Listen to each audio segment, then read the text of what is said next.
to precise language, which is sloppy and inaccurate language, and the results of it. Some distortions in language can keep you from accomplishing goals in life, and you should look for examples of these forms of expression in yourself and in others. So it's telling you right here that distortions in language can actually keep you from accomplishing goals in life, and you should look for examples. Look for examples of these forms of expression in yourself and in others. And expressions such as "I can't" is neither true nor productive. And you must not look for reasons why you can't, but ask questions that will lead you back to power, such as what would happen if I could.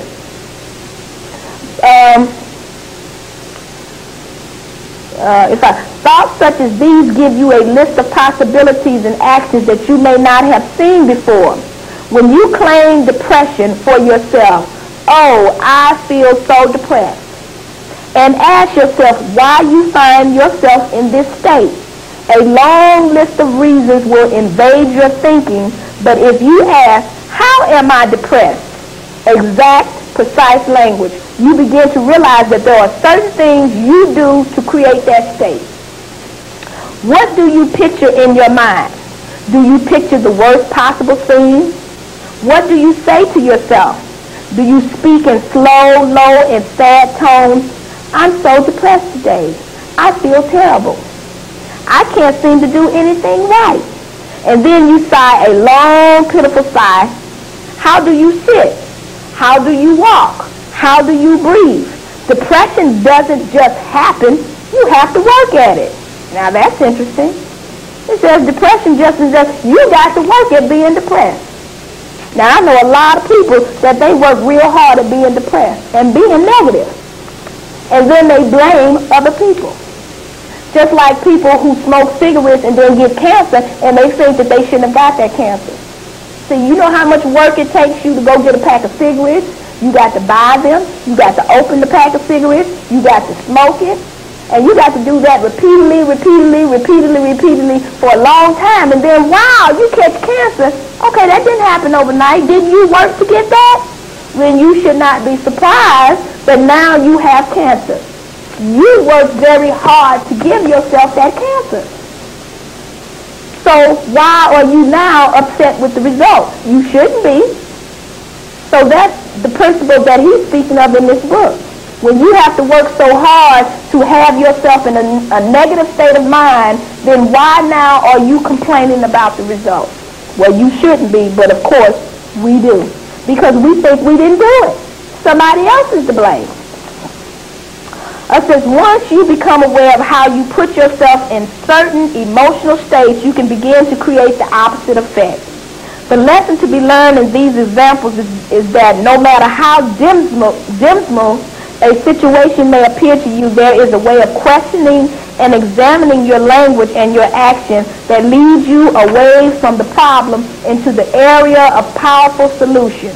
You must have the courage to examine yourself. What is yours in righteousness can be easily attained when the great spiritual laws combined with the power of the name of the All and the 12 holy attributes is comprehended and put into practice in confidence and faith. Now, I inserted the All because in this book it has another name. But like I say, I don't encourage you people to call on these names of Jehovah and Christ and Adonai, because see, I don't know who none of those people are.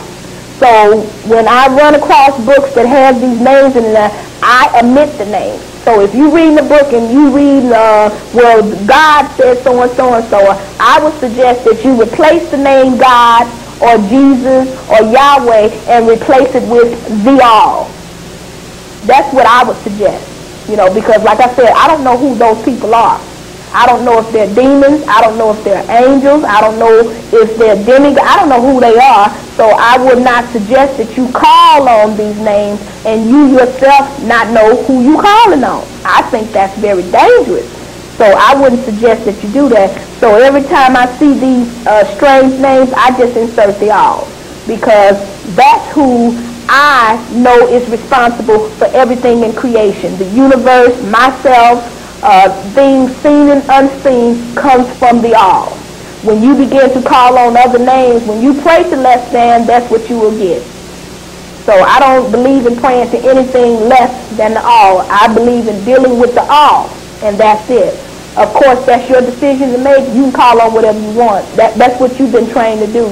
But once you've been trained to call on these different names and they have not assisted you, they have not worked in your interest, then don't you think it's time for you to change and find something else that will work in your interest?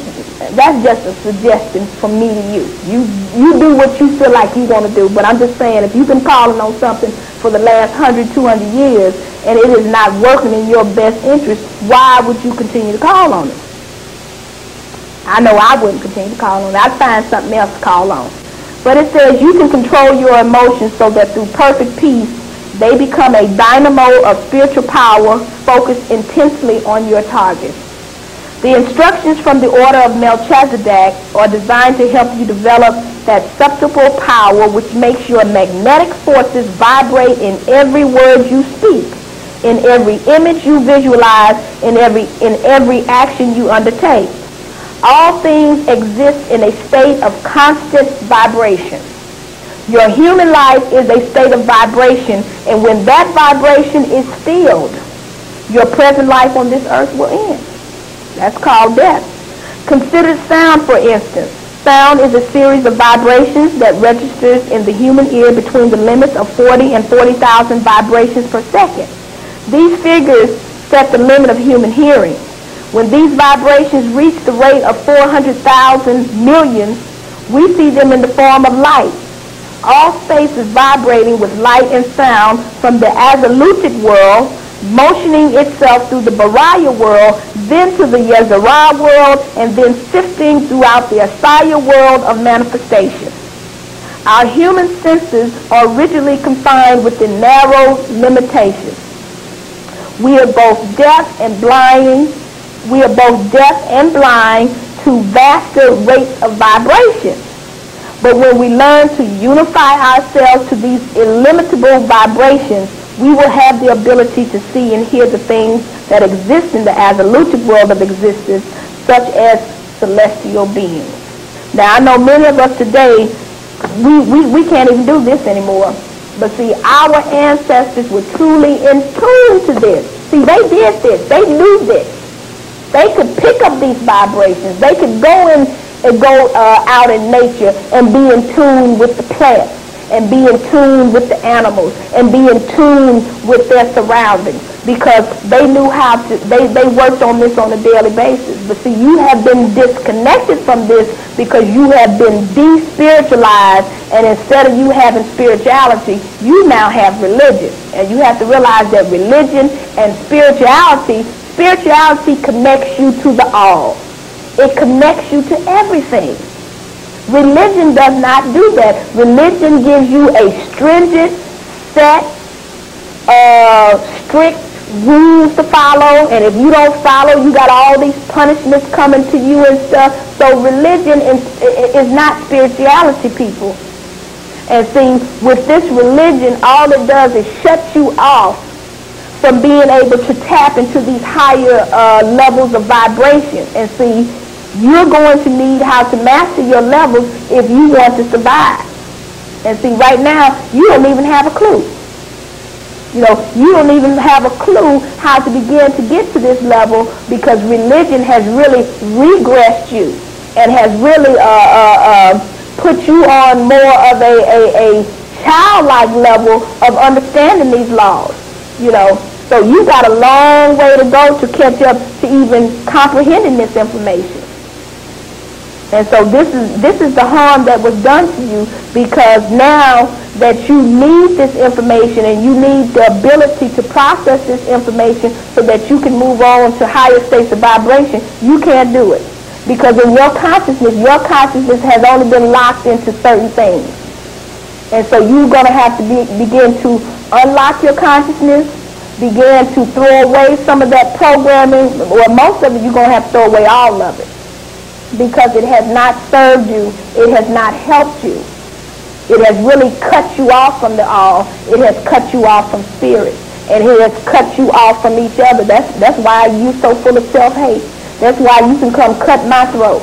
That's why if I borrow $10 from you and don't give it back to you, you're ready to kill me. See, and that's not love, you know. So you have to realize that they have really, really messed y'all up because they've withheld this information. This information's been around a long time. This ain't no new information. It may be new to you because you just hearing about it, but this is not new information. They did have this. They chose not to give it to you, and then instead they gave you a big fat book and knew that you didn't even have a clue how to understand it. Because see, they gave you a book of mysticism, a book of witchcraft and sorcery and spells, but then they gave you an education that was not going to even allow you to comprehend it. See, they don't give you a big fat book like this Bible and then don't give you the education to comprehend what they've given you. See, your 12th grade education is not going to equip you to understanding this book of spells, this book of sorcery, this book of magic, this book of mysticism. So your 12th grade education is not going to give you the knowledge on how to deal with that information in there. And that's why many of you so lost today. And you go back week after week after week for year after year, and you don't know no more after 10, 15 years of sitting in church than you did the first day you set your behind on the pew. Now, why is that? Don't you see something wrong with that picture?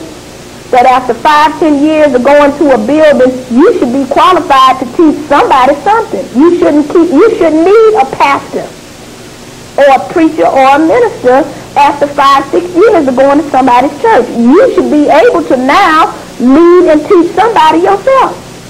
Even the average college, after 3, 4, 5 years, you now have a degree in something, but you got people who have gone to churches year after year for 10 and 15 years, and they can't lead a sheep. They couldn't lead me to the corner. They couldn't lead me to the corner. And they are still in need of a preacher and a pastor to tell them what the book that they've been studying for the last 10, 15 years say. Now that's ridiculous. That shows that you have not grown. That shows that you have no growth. So what is it all about? That you go sit up and listen to information week after week and you don't spiritually grow. That you stay stagnant. You don't see something wrong with that picture? I do. I see something wrong with that picture. And you should too. Because learning is about growth and evolution. Not staying stagnant. Not constantly being in need of a teacher for no 5, 10, 15, 20, 30 years.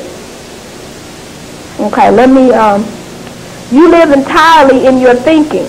Every day the thoughts which you receive control your emotions and direct your reactions to the circumstances, the events, and the people in your life.